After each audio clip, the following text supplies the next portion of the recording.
Just a few hundred meters from India's parliament stands a cluster of giant stone instruments, once built to read the sky. Today, most people don't know it for astronomy, they know it for protest. This is Jantar Mantar, and its story is really two stories in one. Jantar Mantar was built in 1724 by Maharaja Savai Jai Singh II of Jaipur.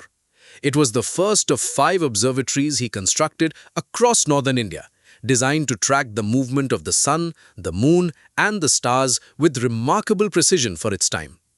Its instruments, including the massive sundial known as the Samrat Yantra, made it one of the most advanced observatories in the world at the time. For nearly 2 centuries, this is what Jantar Mantar was known for: science, astronomy, precision.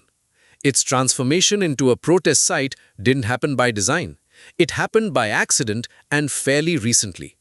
For decades after independence, the preferred protest ground in Delhi was the Boat Club lawn near Rajpath, offering a direct line of sight toward Parliament and the Rashtrapati Bhavan. But in 1988, thousands of farmers led by Mahendra Singh Tikait camped there for nearly a week, bringing cattle, cooking fires, and turning the lawn into a semi-prominent settlement. The scale of that protest alarmed the government. Security concerns around the seat of power grew, and authorities began looking for an alternative. Jantar Mantar, close to Parliament but easier to contain, became that alternative. Since then, Jantar Mantar has hosted nearly every major protest movement in modern Indian public life. The demand for the right to information law was pushed here. Pension rights for the elderly were fought for here. Campaigns to protect India's rural employment guarantee scheme gathered here. In 2011, Anna Hazare's anti-corruption movement began at Jantar Mantar before growing too large and shifting to Ram Leela Maidan. Protests following the 2012 Delhi gang rape case drew massive crowds here and nearby, demanding stronger laws and accountability. The site has seen demonstrations against the Citizenship Amendment Act, farmer protests during the pandemic, and countless smaller causes represented by just 1 or 2 individuals holding placards for weeks at a time. Here is what often surprises people. Jantar Mantar was never formally designated as India's official protest ground. In fact, in 2017, the National Green Tribunal banned protests and dharnas at the site entirely, citing noise, pollution, and damage to the surrounding environment, and ordered demonstrations shifted to Ram Leela Maidan instead. And yet, protest at Jantar Mantar never really stopped.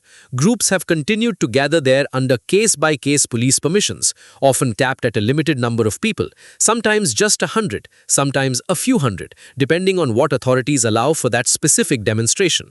Its location is what keeps pulling people back.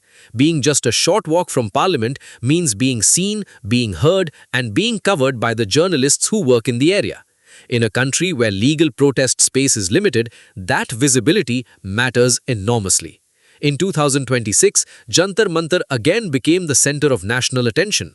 Beginning in June, a youth-led movement called the Cockroach Janata Party, founded by digital strategist Abhijit Dipke, began gathering students and activists at the site, demanding accountability over the NEET medical entrance exam paper leak and irregularities in exam evaluation.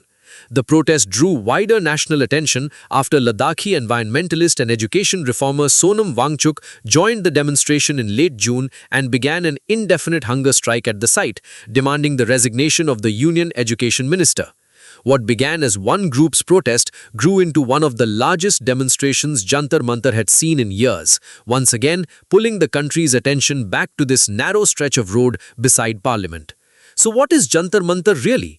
It is, at once, a nearly 300-year-old monument to scientific ambition and an unofficial, often contested, but stubbornly persistent stage for Indian democracy to argue with itself. No single law ever declared it India's official protest capital. People simply kept showing up, generation after generation, until the world stopped being surprised to see a placard standing beside a 400-year-old sundial.